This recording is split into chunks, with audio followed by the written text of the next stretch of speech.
I just had a thought, because I'm having issues today with my right hip. I understand why. The weather is, it's been a bit rainy, a bit chilly, and that kind of weather always messes up my hips. I don't know whether it does any of you. Just drop me a comment after the video and let me know if your problem areas act up when the weather's been bad. I know for me mine do, but it just gave me a thought that sometimes our days are like our days are like my right hip. Get up in the morning, it's moving. Some days I can get up in the morning, it's moving fine. I can get on with my jobs. I can do all sorts of things, and everything's fine. Other days it's like really stiff. I can feel it's painful to move, to walk. It feels like sort of like I've got a robot hip going on, and my leg doesn't want to move. And days are sort of like that too. Sometimes we can get up in the morning and we can have the most amazing day, that we're on top of the world, that everything goes according to plan, the kids get up, get dressed, go to school on time without messing about. We do all the jobs we need to do the errands we need to run, have the most amazing day. And then there are those other days. Those days where you open your eyes and you think, oh, not another day. And you've almost got up on the wrong side of the bed before you've even rolled out of it. That you just feel lethargic and melancholy, and nothing seems to go right. The kids start playing up, they start doing the opposite to what you ask them to do. Like my son this morning, when I asked him to hurry himself up, and he went the complete opposite way and slowed right down, so it's like slow motion, which was like, great, thank you, we're running late already. We weren't running late, that I felt like I was running late. That you rush out the door, you get them to school, that you just feel like you've got 1,000,001 jobs to do and nothing goes right. You don't get half the stuff done you need to do. You burn dinner, and you've just had the most, not bad, but not the greatest day in the world, And I know we all get like that, but I think sometimes that when something goes wrong the first time in that day, like the kids slow down and don't get dressed on time, and then you end up late for school or whatever, everything sort of spirals out of control, and you're sort of like, you're late for this, you miss that job up, you're rushing that, so you make a mistake and it all goes wrong, and you've got to start again. You burn tea, you run out of electric, your car doesn't start, or whatever it is that's gone wrong that day. And it sort of spirals out of control because you're rushing, because you're trying to get everything done, because you're stressed, because things have not gone right to begin with. And it's just a big old mess, right? But if we stopped after that first thing that's gone wrong, when we first first sort of sorted the kids out. We sort the kids out, we get them school, it's all done, and then we just breathe. We bring ourselves back into the moment. We bring ourselves back into the present. We're more mindful of what's going on around us now. Think about how you're feeling, what's going on in your head. Breathe, just calm and breathe. There's plenty of breathing exercises on YouTube we can do. Meditate. Even if you think you're not doing it right, try it. There's plenty on YouTube again that we can, even just like for a few minutes, we can just focus on our breathing and breathe and calm and center ourselves again.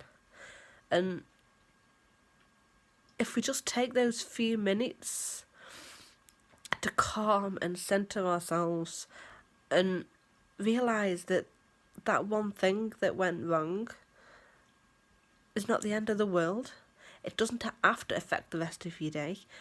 And we can move on from this, forget about what happened, and just move on and focus on the rest of the day and what we need to do.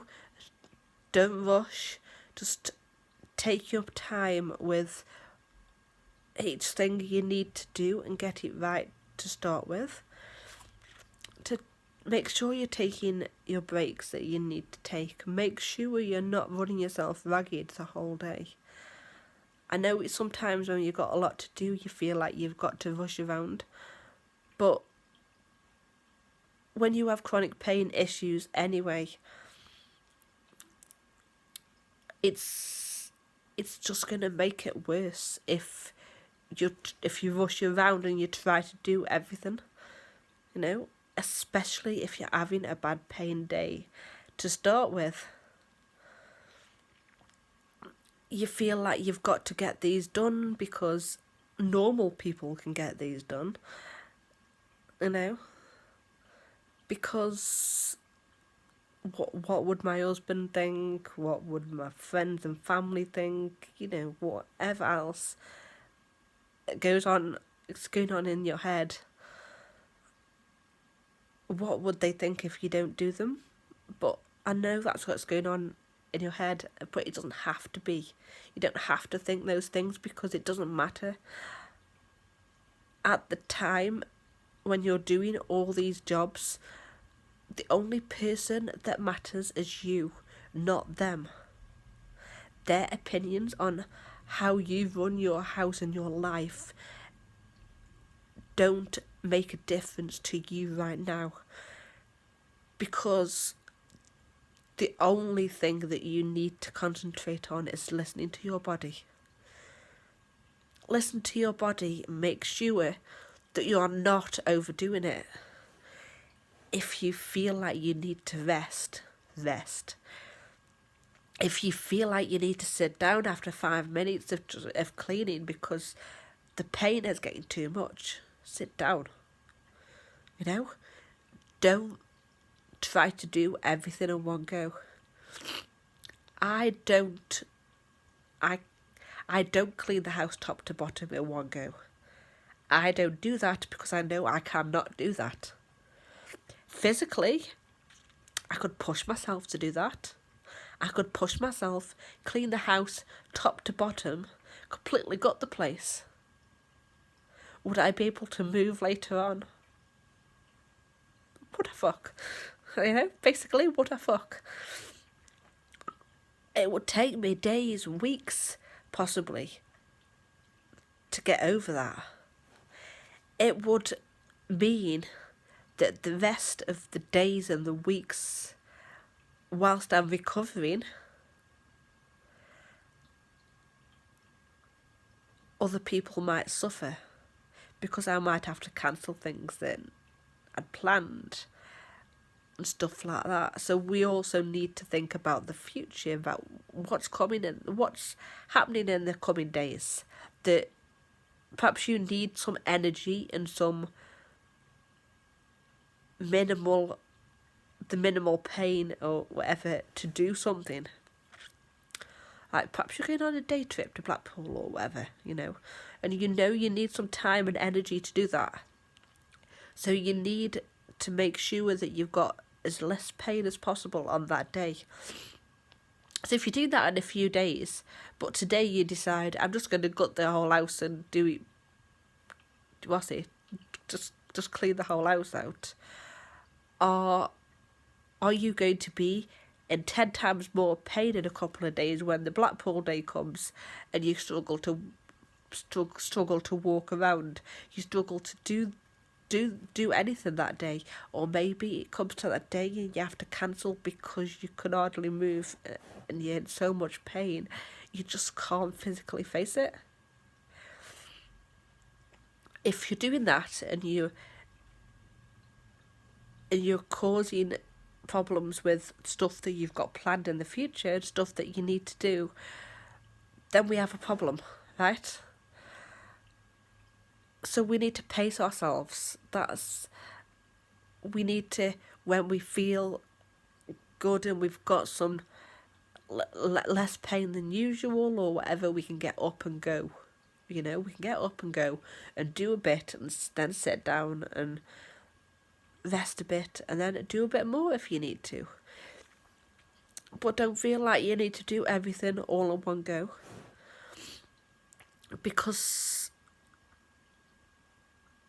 sometimes we can't do that. Sometimes we can't be the normal person. We can't go round and Mrs. Hinch the whole house,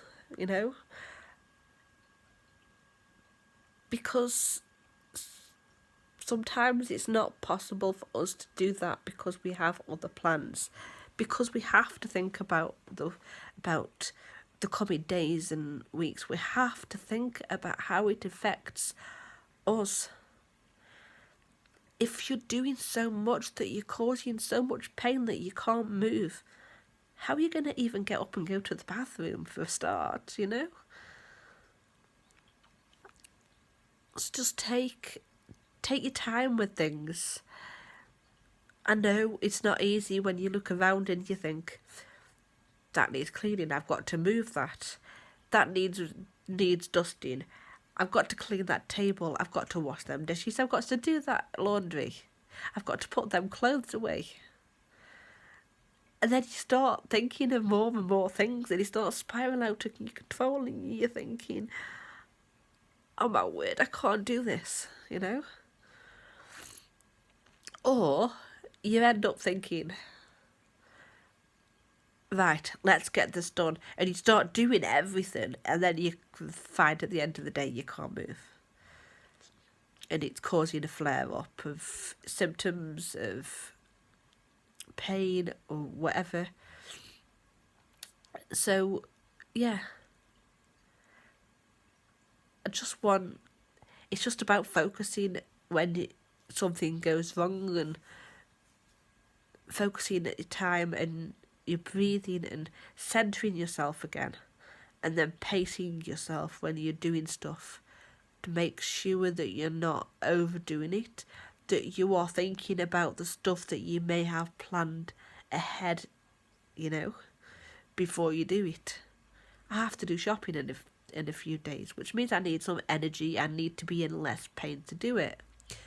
My hip's playing up because of the weather, but I could still go round the house and do little bits and bobs without killing myself. I can move that. I can move that rubber over there and go put it in my son's pencil case. I could stand and do the dishes, or at least do a few dishes and then come back to them. I could do the dusting. I could perhaps run the lever through the house for 5 minutes. But not all in one go, just bit by bit, little things, and these little things add up, But I won't do it until I kill myself, until I can't move, and then I can't do the shopping, I will sit and have a coffee now. I will rest my hip, do a bit of work, and then I'll get up and do a few bits and bobs. maybe next time I go to the toilet, I'll take those things upstairs I need to take. Save me doing the trip twice. Because if I'm doing the trip twice, I'm causing me more pain in the long run. You get me? So just focus and listen to your body. Try to figure out what you can do now and what you need to wait. Maybe somebody can help you. I don't have that luxury, but maybe you do. Maybe you've got somebody that will help you. Maybe when your child comes home from school, if they're old enough, they can take their own stuff upstairs. You can pile their stuff up in one place, and when they come in, you say, right, Jessica, or whatever their name is. My child's not named Jessica. Just a name I've plucked out of thin air, but right, Jessica, they're your stuff. You take them upstairs, you put them away. Right? And by doing that, you're not killing yourself in the process. So I hope that helped. Thank you for watching. Bye.